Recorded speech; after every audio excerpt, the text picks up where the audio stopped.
Good morning. Happy Monday. Welcome to Screen Junkies Universe.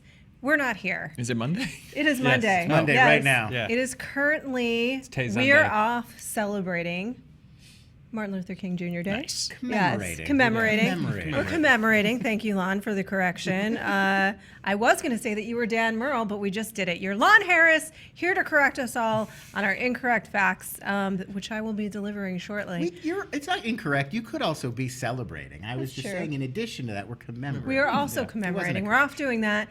Joe Starr is here. Hi. Spencer Gilbert. Good morning. Good. Sure, why not? Good morning. In this pocket universe, it's morning, and good morning to you. Thank you for joining us today. We are going to talk about the movies that the critics got wrong, in the sense that they didn't necessarily agree with audiences at the time that films came out, or with the lens of history. So we're not going to get into things like classic films. No. What made me think of this? I was driving to work this morning and needed an idea, and I happened to see a Greatest Showman billboard in which, and I think you'll agree, people are pretty mad at Dan Merle and myself, because many of the critics, this sits rotten on Rotten Tomatoes at this point, but it is a smash, word of mouth hit. Audiences are loving this film. They find it joyful and delightful. I love that P.T. Barnum. Yeah. Don't F with musical theater fans. I would never. Yeah, I was gonna say. I think stuff like this. It's often the songs. Like, did you notice the soundtrack album's #1 on iTunes Yes. this week? I think that has a big. People listen to the songs. They get to like the songs. It makes them reflect positively. Sure, I think that people are just liking the movie. They're finding it joyful. They're finding it unabashed. It is all of those things. I say beautiful, wonderful. What are some other movies that critics like us a-holes got wrong? Let's start with... We're delightful. We're delightful. Final Destination. If you guys remember, this classic horror film had a Rotten Tomatoes score of 34% from critics, 68% from audiences. What was your take? 34% feels really low to me. This is such a clever premise. I would think even if you were kind of generally bored by another teen horror film, like this one throws such a curveball, and it's hard for me to imagine why critics would have been that down on it. Yeah, originality of premise alone, I think it deserves a higher score, just because there's horror movies try to pull from something that you can relate to, and who can't relate to be like, well, that was a close call with death, man. If I was on that thing, then I would have died. Everyone's got a 7 degrees removed 9/11 story of how, like, Sure. if they had done this Yeah. and decided to do that, then it would have happened. So I bought that roll of duct tape. Yeah, to build off who of that knows? is a really smart grounds for a horror movie. Yeah, I wonder if a lot of critics just at that point were like, no, a bunch of attractive 30-year-olds pretending to be high schoolers again, and just kind of went in like, Yeah. "Brr," like, I think there's that, and also the creative death traps. There's a lot of like, another movie where we're waiting around to see how they get killed. Like, I think that got a lot of heat as well. That it's like all about just these deaths. Although that became the thing that people loved, is like tracking the creative ways that people were murdered in the Final Destination series. I will say that early on when I was reviewing things, Final Destination 5 was a film that is one of my 2 pull quotes. I have a pull quote on A Bloody Good Time was the pull quote. Because it's a horror movie. Because it's a horror movie. It's I like, get it. it's the most generic. I really enjoyed Final Destination 5. Side note, also Jackass 3D. Great use of 3D. Oh, yeah. yeah, that's a good movie. Oh, that's your other pull quote. No, my other pull quote Great was... use of 3D. Great use of 3D. It's a great use of Then why did you bring that up? It's in 3D. Just FYI. You know what else is cool? Jackass 3D. Just saying, bro. Why- Badass movie, man. Why would you ask me to not be stream of consciousness Fair, just fair. I should because know we're better. pre-taping? It's Spencer, like we've this never is met. this is Monday morning. I thoroughly tranced Danielle Radford at movie fights, and Everything's yeah. beautiful. And Yes. talking Jackass 3D. what can be better? Empire Records. You guys remember this one? 26% from the critics. Audiences, 84%. Pretty big discrepancy.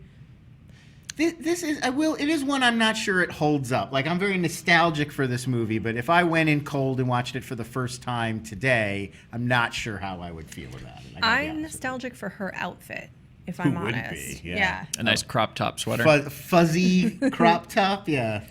Yeah, I didn't think that this was ever a good movie, and then I realized I was thinking about Airheads, where the other radio station takeover movie with Adam Sandler, Brendan Fraser, and Steve Buscemi. They're like the band They're that the wants to band get that wants played to- on the air. They Yeah. hold everybody up with a water gun. And then I realized that I remember nothing about Empire Records, so we should just go on to Joe. I was not quite old enough to appreciate Empire Records. Can't Hardly Wait is my Yeah. Empire Ooh. Records, I think. Which was it's only a few years later, but it does feel like Yeah. a generational gap there. Yeah. So I was not. This does feel like a movie where this was one of the first maybe like we didn't make it for the critics, man, like kind of movies. We made it for the DC fans. Yeah. I want the Snyder cut of Empire Records. Is what I'm saying. I think we need to do a group watch of this I think one. it gets overshadowed too now by like Can't Hardly Wait got mentioned, Dazed and Confused, Reality Bites, Airheads. Airheads, like the other defining 90s Jackass 3D. comedies of Jackass 3D. Great use of 3D. It is a great use of It's right there on the box. Yeah. Yeah. So I feel like Empire Records maybe doesn't match up to all of those. Why don't you want to see a hand knocking people down in 3D? Why wouldn't you want to see that? Roth, I'm not disagreeing with you. It was a great use of 3D. Here's one that I haven't. I'm like you, Spencer, where I did see Empire Records. I don't remember any of it except for the outfit. Boondock Saints, and that's because I just saw it on the poster. If I'm really I always honest. associate Empire Records with Ben Stiller for some reason. You're thinking of Reality Which Bites. is Reality Reality Bites. Bites. Yeah. Reality Bites. They're in that. They're of, Yeah. of an era and an aesthetic they share, but. Empire Records, actually, I think it was mostly the soundtrack. That was what was really breakthrough about that movie, more than the movie. I Are think we people finding a love the through line? songs. Soundtracks. Oh, I don't. that's true. I don't Is it the remember the Through Line track soundtrack? list, but Yeah. I'm going to. I would put money on "Hate Jealousy" being on that soundtrack by the Jim Blossoms. Jealousy. So I A made lot a of people confession. singing like that, in Dun- that like lackadaisical. Sorry. Segue. No, you finish. By all means. No, Yeah. I was like a lot of people singing in that 90s, like, hey, I'm sort of half singing, like that on the Empire Records soundtrack. Or the Jarl. Rawr. Yeah, the grunge. The like, grunge. The grunge. Yeah. Like that veteran, 10% veteran. Rawr. Boondock Saints is one that I was just telling Lon. I've never actually seen it. I've What? seen. Yeah, I know it's crazy. I've seen You the were never documentary. 16. I was so high. Not. I will edit that. Like those are exclusive. I have seen the documentary about the director Yeah. called Overnight, Yeah, but I've which is never great. seen the movie. So Lon has some thoughts. This had a 20% from the critics, 91% from a very happy audience. This should be from our sister video movies the critics got absolutely right. Because Boondock Saints is a terrible movie. Like, it has an appeal Counterpoint, it's so over the top that it's kind of fun. I mean, fun, bad, though. Not Yeah. like fun like it's Yeah. a good movie. Willem fun like it's fun to Dafoe make fun of. is really over the top and fun to watch. He's the only guy That's who always knows true. he knows Yeah. what movie he's in, and nobody else seems to really get what movie they're in. It's a little self-serious. Yeah. Yeah. I Like Daryl Dixon, not his finest hour. I have like residual good feelings about this movie, but I haven't watched it since I was a teenager. And just judging on everything else I liked at that era, I'm sure it's terrible. Yeah. But I do have fond memories of like, wow, that was fun. I liked all the shooting. Yeah. Like I'm Yeah. pretty sure after Boondock Saints, I got into my 91 Honda Accord and put Korn's "Follow the Leader" in the tape deck.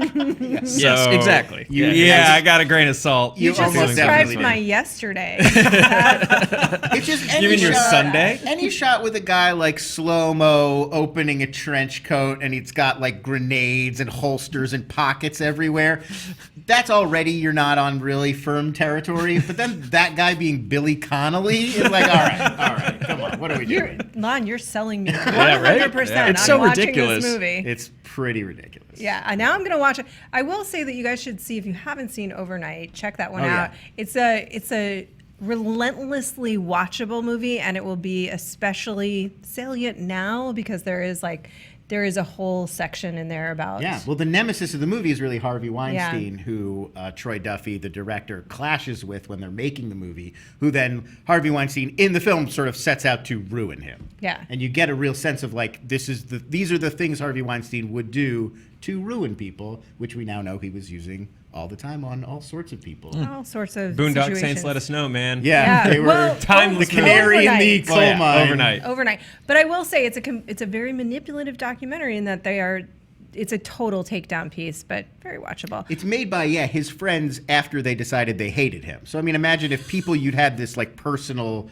And you felt brutal free falling enough out with, and then they're like, "We have a ton of footage of you, and we're going to make a documentary about how much we hate you." And there's a sounds final great. shot. There's a final shot in it that is especially manipulative. And I'll just spoiler alert. It doesn't matter. It's fine. You'll still like the documentary. It's like a 10-year-old. But it's like it's a shot of Troy, like completely his career is over. According to the movie and probably reality, he has tainted himself. Like he's done in this town, and he's standing outside of a bar, pontificating on whatever, talking, and it looks very much like he is just talking to himself. But it so easily could be Spencer's on this side of the frame. Yeah. Spencer, So were you hard talking was to it Troy Spencer Dudley? or was Billy you? Connolly. Who opens Coat the trench reveal. coat? Oh, boy.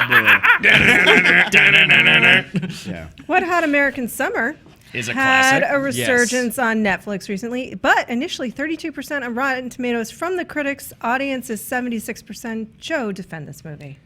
I mean, this movie is probably one of the reasons I'm sitting at this table. Learning of Wet Hot American Summer was a thing, was like a big deal because I didn't see it at theaters. It was like my freshman year of college, and a buddy was like, "We're gonna go watch this movie, Wet Hot American Summer," and I was like, "What's that?" And he was like, "The guys that made The State made it," and that's all I need to hear because The State was a big deal for me, and this was, I didn't really have a way of like tracking what they were up to because this was kind of pre-internet and you had to make effort, and I was not much of a make effort person.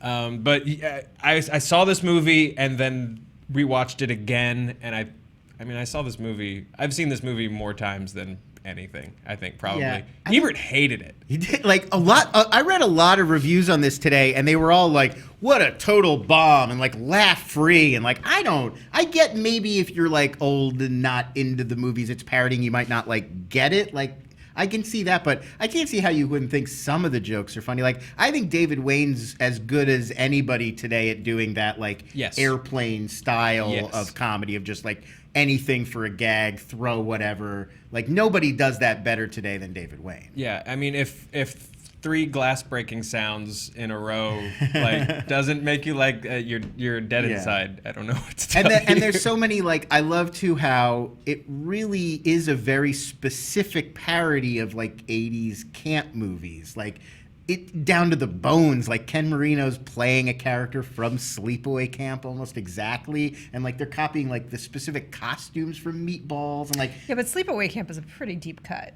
it's a to be hugely fair. deep cut. I mean, that's what I love so much about this movie is it really does feel like it comes from a place of love and affection for the movies it's parodying. It's not just haha camp movies, how dumb. Well, very well. I have a bone to pick with everyone on this one. Ace Ventura, Pet Detective, and here's where I'm upset. Critics said 46%, but audiences said 57%. That's not much higher. It's certainly not. what Somebody this- liked it because it was like the biggest movie in the world. It was right? a Yeah. massive hit financially. It made Jim Carrey a star. I think it is still very beloved by some, myself included. But what happened, Spencer? Why did the critics not get it? Well, I think that they just couldn't handle it, man. It was just working on so many levels. He's a lot. He's a living cartoon character. Everything is so over the top that I can see if you're like put off in the first 10 minutes by him, the next 90 are not going to be fun for you. But if you open up your heart and allow Ace into yourself, then it's Looney Tunes. It's live action Looney Tunes. He's so over. He's a physical comedian genius. Like he makes you laugh just off of like little motions of his head are like better than the most carefully crafted punchlines. So it's still Oh yeah, the good, Yeah. Amazing. the sliding door. There's parts of the movie that don't hold up as well. It's the Finkel-Einhorn stuff is a little uncomfortable. How transphobic. and and just like kissing a dude. That said, I think it still holds up today. Otherwise, if you watch this, It's funny. It became a lot of the gags from this became like shorthand in the '90s for like comedy has become really dumb. Like, there was a joke on The Critic about, like, is this what passes for comedy these days? A talking butt? Like, him talking with his butt cheeks just so bothered. Really rankles Wait. Correct me if I'm wrong. Talking butt was Dumb and Dumber. No, that's that's What's that, officer? Like, Yeah, Tone you're Loc, right. he gets into like, mind if I ask you a few Thank questions? God I have you guys to fact check me. Where we talking land on butt, Earth Girls definitely. Are Easy, though, he did a tremendous turn as an alien in that film, preparing him for Ace Ventura. No, you guys have not seen Earth Girls Are I have. Easy. I was trying to craft remember my that. opinion. That's a pre-fame kid. That is Who a was- pre-fame. Who would the Jim Carrey for like? Because like my parents Logan hated Paul. Logan Paul. No, like my parents hated Ace Ventura, and they're like, he's loud, he's obnoxious. But I'm trying to think who that comedian would have been like for them. Who they're like, you just don't get it, guy who is now my grandpa. So like in the 70s? Yeah, like 60s, 70s. Who's like the loud Lenny like, Bruce. Lenny Bruce. Yeah, Robin Williams. I would watch the Lenny Bruce Ace Ventura. Yeah, maybe Yeah. like Richard Pryor or Eddie Murphy, maybe? Jerry Lewis. Jerry Lewis. Yeah, thank you, Yeah. JT. Thank you, JT, from the booth. That would have been like the previous here- generation. Yeah. Here's one that threw me for a loop. Clue. What the can you hell, not- how can you critics? not like How can you Clue? not How can you not Clue? like That is a Clue? weird one. Clue is a 59%. stone cold classic. That is a classic film. It's a wonderful film. It operates on multiple levels. This is the film that allowed us to have such modern classics as Battleship. This is the film that Well, but you make a good paved the point, way which is how for the hard. board game as movie. I mean, I think that's a good point, which is how hard would it be to Yeah. come up to take something like the board game Clue and come up with this movie? And yet it's wonderful. Yeah, This no, is it's probably when delightful. critics were like, gave a shit and were like, we're not gonna like movies based on other things. Like Maybe, that yeah. that's a cop out. Like, no, this we was only like like a line in the sand. Yeah. moment, yeah. Meanwhile, Tim What? Curry's working his ass off. They all, I mean, the whole cast is really great, and it's so well cast. Like, the combination of Michael McKean and Madeline Kahn and Christopher Lloyd and Leslie Ann Warren. the in multiple these roles. endings in different Yeah. theaters. Yeah. Groundbreaking. Come on. That is actually, had that been done? Do we know?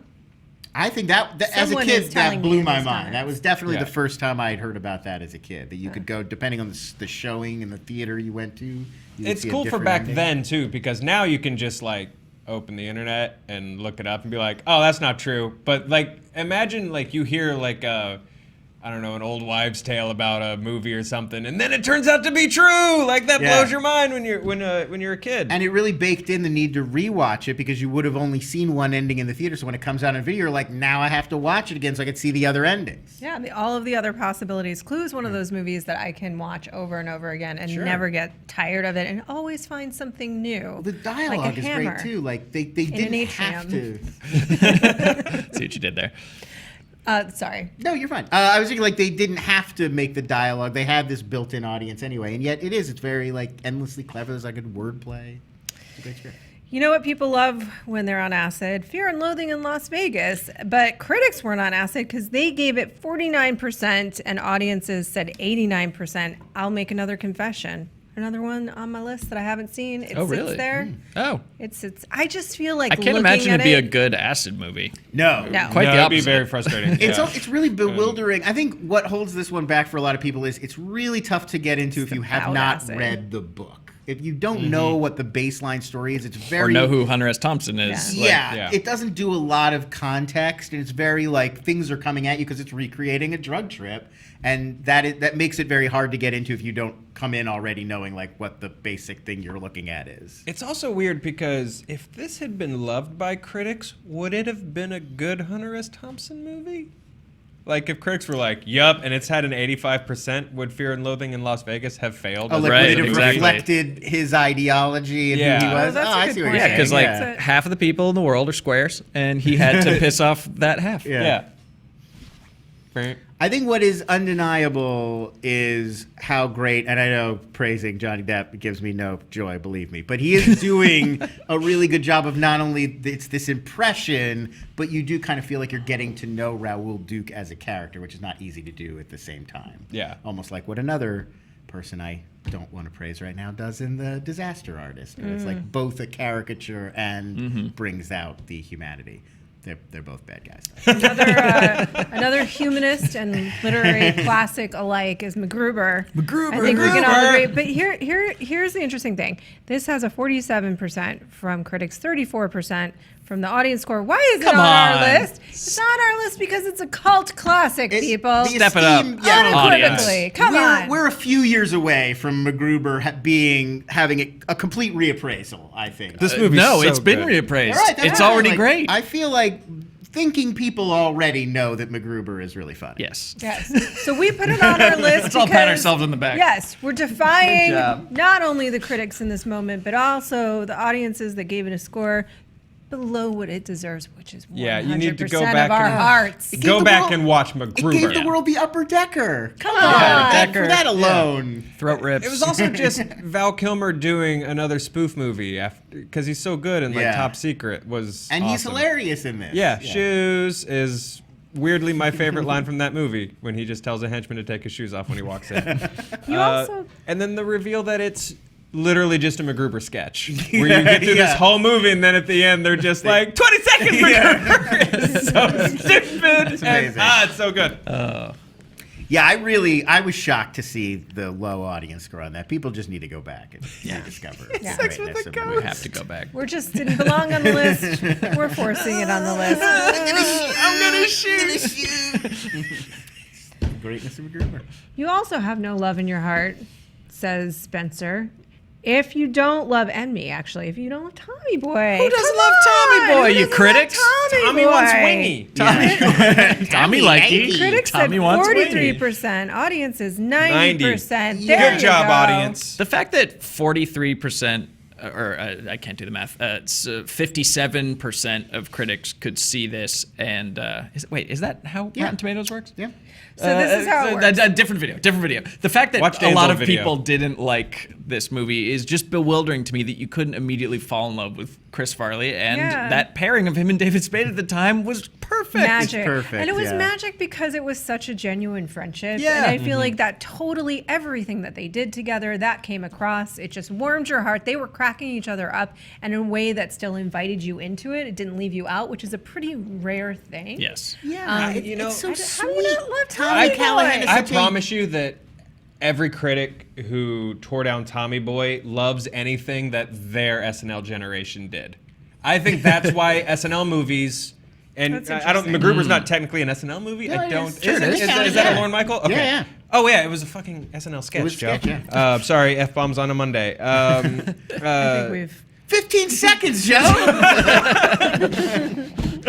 I'm gonna shoot. Yeah, I think that everyone goes in with a bias where it's just like, this isn't the Aykroyd cast. Who's Right. this Farley person? Oh, he's just loud. Whereas we're like, what's wrong with you guys? This kid's amazing. Like, he's Yeah, so funny in this it's movie. the knock I feel like on stuff like this is always like, oh, it's so cynical or whatever. And this movie is so sweet. It has so much humanity. Mm-hmm. He is a really well drawn character that you become sympathetic. He's not just a fat oaf, Tommy. Like, he has a real personality that Yeah. shines through. That's what I don't get about how you could reject this. It's movie. also like, come on, it's literally a movie about middle America rolling up its Right. sleeves and That's- saving the saving the small factory. business. That's what I mean. Like, Yeah. it really, there is an underdog story here that has merit. That's not just an excuse, like a clothesline for gags.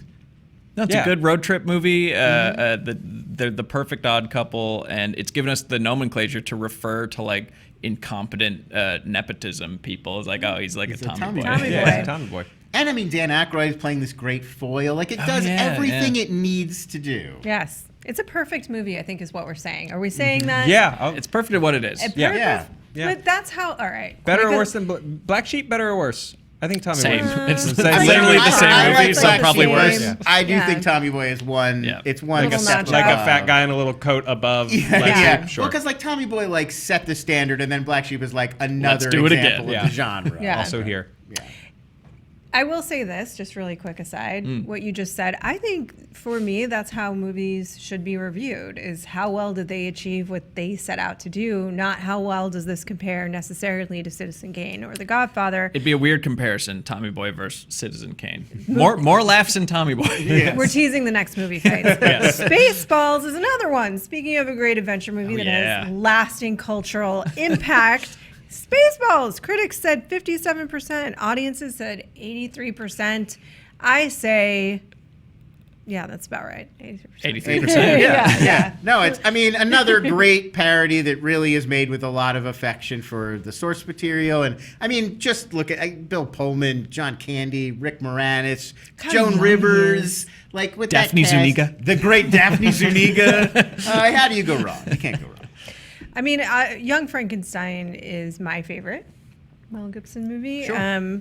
But this is a great freaking parody. Why did people not like it, Joe? I don't know. I wonder if, again, like Tommy Boy, if maybe just critics were just like. Did I say Mel Gibson? You did. You did. We let it go. Mel Brooks. Why would you let that go? Don't let that go. Correct me right there, damn you. It's just you said it. They're You both said the Mels. Mel name. Also, Who cares? I want to see the Young collaboration. Frankenstein too with By Mel Gibson. They both Yeah. love Jews. Absolutely. Look, Roth, Joe? if saying wrong words sometimes mattered, I wouldn't have a job here anymore. I wonder if, like, people are just itching for Mel Brooks to have a failure at this point, because History of the World, Young Frankenstein, if people were just like, it's time to just push him down a little bit. Maybe. I have a hard time judging this movie fairly, probably because I don't remember not seeing Spaceballs. Yeah. You know, Yeah. it's like ding ding. Probably ding, the, ding, Sure, ding, the yeah. movie I've seen more than any other movie because it's one of those ones that I had on VHS, and when you're that age, you just rewatch the same movie over and over again. Yeah. So And this that is was my the one? Star Wars. Oh, I had it memorized as a kid. This movie, yeah. for sure. Star Wars was my Star Wars. But This I was also, my But also Star Wars. Spaceballs. I also Yeah, I love probably watched this. Spaceballs more than Yeah, Star Wars. Star Wars Yeah. came later. No, yeah. Okay, that's where we split, and I think it makes sense. There you National Treasure I was really from surprised. the man who taught Spencer to read. I was really surprised that this one had That's such a low RT score. Is this regarded as a not well-made movie? So I this didn't is know that. 44% on Rotten Tomatoes. Audiences said 76%. Spencer, again, your father who brought books into your life. Yeah, Mr. Nick Cage. He brought books into my life, and he brought the really perfected the now trope of going from like A to Z in the stupidest possible way to figure out a clue of Yes. being like Roth, David Lee Roth, Led Zeppelin, Lead's on the periodic table. There's a table at the Supreme Court, Which Black Dynamite parodied so well. yeah, it's ridiculous. I think you know what Van movie Halen, you're but watching. whatever. Yeah. Sorry, I'm on my phone because I'm curious. I'm looking up the critical score for Da Vinci Code. Okay. Because if it's better than National Treasure, I'm going to be mad. Right, Bird yeah, thing because Da Vinci Code is wildly this dumb. without the fun. Yeah, Yeah. National Treasure takes the Da Vinci Code formula and makes it fun and like escapist and more like a heist movie instead of like Tom Hanks with a bewildering haircut trying to solve puzzles. Truly bewildering. Yeah. Can we do something on the most bewildering haircuts? Because I have to include Fassbender in Alien Covenant. Oh, yeah. And completely That's also- bewildering hair. Also bewildering. Anton Chigurh from No Country has yeah, to be on Yeah. there. very bewildering hair. Yeah. But All right, Hanks this is a in Da new Vinci list. Code Wait. I just uncovered a Da Vinci mystery. Tomato meter, no critical consensus. What is Have you not? There's a 56% audience score. The Catholic Church is No, blocking that's Da their Vinci RT Code score. decoded, homie. That's wrong. Wait, wrong. What are you doing? What are you doing to me, Rotten Tomatoes? That's like the special feature. While on Da Joe, Vinci while Code Joe Blu-ray. figures out what's happening with the Look, Da we have Vinci no Code, signal in this room. We will- and this phone is 8 years old. we will sadly move on to the final movie, which is one that I think only Joe and I would speak to, Well, I've frankly. seen this. Who hasn't seen it? I've never seen The Notebook. What? It's spoiler alert. It's The Notebook, which stands at 52% on Rotten Tomatoes and 95% from audiences. Man, come on, 52%. critics. That is Come on. Oh, no, shockingly low. I think that this is a movie that is going to split audiences right down the middle. I agree. As we are saying this, Thank you, Billy. 25% tomato. There you go. 50% Okay. audience. I feel All right. better. Yeah, okay. I feel better. 25% tomato, 57 audiences. Okay, Billy, so I wish here's- you were my phone. I agree with you. The Notebook, I think, is one of those movies that, first of all, a lion's share, I bet a bunch of our audience does not like or didn't see and thinks they don't like it, or did see and doesn't like it. Some people maybe enjoy it. And then now there'll probably be a lot of think pieces about how like it's a movie that doesn't work for X, Y, and Z reasons of the relationship is toxic and blah, blah, blah. But you know what? If you're a bird, I'm a bird. That shit's romantic. I like not knowing what this means. Plant that flag, Roth. It is a romantic movie that is very sweet about a couple that made it through life together. They are old, and that's the point in which I think you Don't ruin the whole twist. That's the point in which you do You get kinda- married. Like, that's the point in which you celebrate the fact that you made it through life together. I think it deserves the praise of just living long. Yes. If you're a bird, I'm a bird. It is a romantic movie that is unabashedly romantic and sweet and heightened and big. And it's about a marriage that makes it through the test of time. They don't falter. They don't fall. They stay in love. The kind of love that is hard, that is not easy, that is through good times and What bad. about kissing in the rain? And they also kiss in the rain. Yeah. It's super cute. I don't care how much judgment I'm getting right now. Well, it'd be hard to take people back to a time before Ryan Gosling was considered Hunkosaurus Rex. You know, it was like Yeah. no one This saw was it coming. it. Yeah. This was it. Yeah, he just looks like a normal dude to I me, thought but this was apparently a- he's That the, Mickey Mouse. He does? in this movie he's just like normal guy. He just looks like he looks like generic man. No. No? Okay. No. Is this a, No. this is a movie about His people pants that are so big. soaked all the time, right? Because I know they kiss in the rain and there's a bathtub, and that's all I know about the I mean, Notebook. like a lot of Nicholas Sparks' work, there's a lot of like boats and docks and being on Right. the water. He's got a real Does Sploosh have He's got a thing. real He's got a water real thing. yeah. Nicholas Sparks Splash has a real zone. yeah. It's got always got to be near a Sploosh body of mountain. water. the old Ken Knapsack water slide, sure. Yeah, exactly. This is the only, I will say this, I've seen a bunch of the other Nicholas Sparks offerings. who I've hasn't? not read the books. This is the only one that I do like. Which is the one where I'm not gonna. There's one where the twist ending is the most insane twist ending I've ever seen in a movie, where it turns out that she was like the ghost who's trying Yes. to get she died and she's trying to get her ex-husband to hook up with the new girl. Yes. Okay, so it's a woman and she befriends. Ghost Pimp by Yeah, Nicholas Sparks. right. No, it is. It's a woman and she moves to this new town and she befriends this sort of like mystery woman. Where's my money? Who's like, you Ooh. should date this guy. This local guy is perfect for you. And then you find out in the end that that woman, the friend, is a ghost, and it's the dead wife of this guy who's trying to like Get him to move on. Yeah, get her widowed husband to move on with Can a I new ask you woman. guys this? Who wins in a fight, Nicholas Sparks or the guy that wrote Tuesdays with Maury and 5 People You Meet in Heaven? Who wins in that fight? Sparks? Does Sparks win that I fight? feel like I feel like Sparks. Sparks wins Yeah. that fight. Okay. Mitch Albom. Yeah. Mitch Mitch Albom, that's Albom. it. Yeah, there Yeah. you go. Yeah. Battle of the Airport Authors. This will be one that will Oh, and here split comes Dean Koontz with audiences. the steel chair. Yeah, I think the audiences are going to have been on board with us the whole way through until we got to the Notebook, which Lon, for the record, put on the list, not myself. I mean, it's a- However, you I will gotta take a respect stand. the Beloved hustle. modern It's- classic. Yeah. You know, while we were sort of Do looking you at... like it? I like the Notebook, sure. I don't think the Notebook's a bad. I think it's hard to make the argument the Notebook's a bad movie. It's not for me, but I get it. Right, I watch it's it and not I'm like, my I get genre, why but Now I need to you watch would it. get something out of this. Now I need to watch it, I guess. Yes. It's no Yeah. Lake House, everybody. Yeah, let's not get it. Joe, I actually think, I don't know. We'll find out what you think of it. I mean, it's cheesy. Oh, It's- sure. Right. Yeah. That's what I mean. Like it is what Look, it's trying to do. It is that genre. I and watched- I think it does a good job of it. Like I said, I think it would be really cynical to be like the Notebook's not a good. Look, I watch Love Actually every year with my sister-in-law and my wife and adore it. So I will probably like The Notebook just fine. What point in Love Actually do we all cry? I cry during the scene at Heathrow. The greetings of the real family. I've seen Love Actually, but I don't really remember. Yeah, I It's cry been a when it long starts time. and they're in the airport and it's like, I'm going to have to watch Love Actually again. The only part I really remember because it's the meme is Andrew Lincoln holding up the "To Me You Were So Perfect." creepy. I laugh at the little boy dressed up as an octopus because that kid knows how to stare in the middle distance right off camera really well. Funny kid. Tell us when you cry or laugh during Love Actually in the comments Very specific below.